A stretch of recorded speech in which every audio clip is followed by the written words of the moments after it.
Le matin, quand j'ai finalement allumé mon téléphone, un message inconnu est apparu. Mon père a essayé de te sauver, mais personne ne peut te protéger. Si tu reviens, tu découvriras la vérité, ou tu disparaîtras. Cette nuit-là, j'ai reçu un autre message du père de Rachad lui-même. Si tu es encore en ville, retrouve-moi au Café Tel. Au 2e étage, je te dirai tout. J'y suis allé. Le café était vieux et calme, imprégné d'une odeur de café et de temps passé. Je l'ai vu assis dans un coin, le visage pâle, la voix fatiguée, comme celle de quelqu'un portant un secret plus lourd que son âge. Il m'a dit rapidement « Est-ce qu'on t'a dit comment est morte la première femme de Rachad ?» Je suis resté figé. « Sa première femme ?» Il a hoché la tête. Ils ont dit qu'elle était tombée dans l'escalier. Mais nous savons tous la vérité.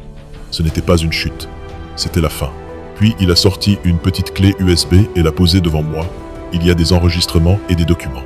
Regarde-les toi-même, mais surtout, que personne ne sache. Je lui ai demandé en tremblant « Pourquoi n'allez-vous pas à la police ?» Il a souri amèrement. Dans cette ville, il y a des familles qu'on ne touche pas. Et la nôtre en fait partie. De retour dans l'appartement de mon ami, mon cœur était tiraillé entre la peur et la curiosité. J'ai ouvert les fichiers. Il y avait un enregistrement audio d'une femme, la voix entrecoupée et tremblante. C'était la première femme de Rachad. Depuis le mariage, il m'enfermait, ne me laissait pas sortir. Sa mère disait « Si je ne donne pas naissance à un fils, je finirai comme les autres. » J'ai dit choqué « Les autres ?»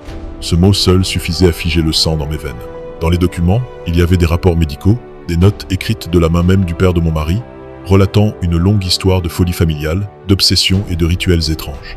L'arrière-grand-père avait tué sa femme lors d'un rituel étrange, croyant préserver la fortune de la famille.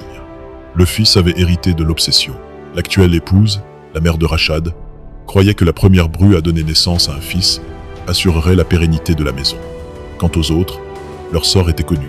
La première femme de Rachad était morte 2 mois après le mariage, et avant elle, une autre avait disparu sans laisser de traces. Tout avait été dissimulé sous des couches de pouvoir et d'argent. Mon amie ne m'a pas abandonné. Elle a dit fermement « Ils ne te feront pas disparaître comme ils l'ont fait pour les autres. Nous allons les exposer. » Nous avons collaboré avec son ami journaliste. Nous avons envoyé tous les documents, de manière anonyme, aux autorités. Et les fils de l'enquête ont commencé à bouger lentement.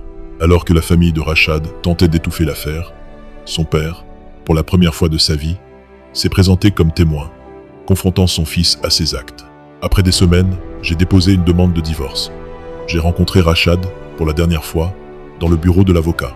Il m'a regardé avec un sourire figé. Je n'ai perçu aucune tristesse dans sa voix, seulement un vide profond et une froideur semblable à la mort. Rachad et sa mère sont finalement condamnés pour complicité de meurtre, séquestration et dissimulation de crimes. Leur folie héréditaire s'arrête ici. Je suis parti pour une autre ville. J'ai commencé une nouvelle vie. Je n'étais plus cette fille rêveuse qui croyait que le mariage était synonyme de sécurité, ou que l'amour seul suffisait. Mais j'étais en vie, et cela seul était une victoire. Des mois plus tard, j'ai reçu une enveloppe sans nom, contenant un petit mot d'une écriture lasse. « Tu as agi correctement.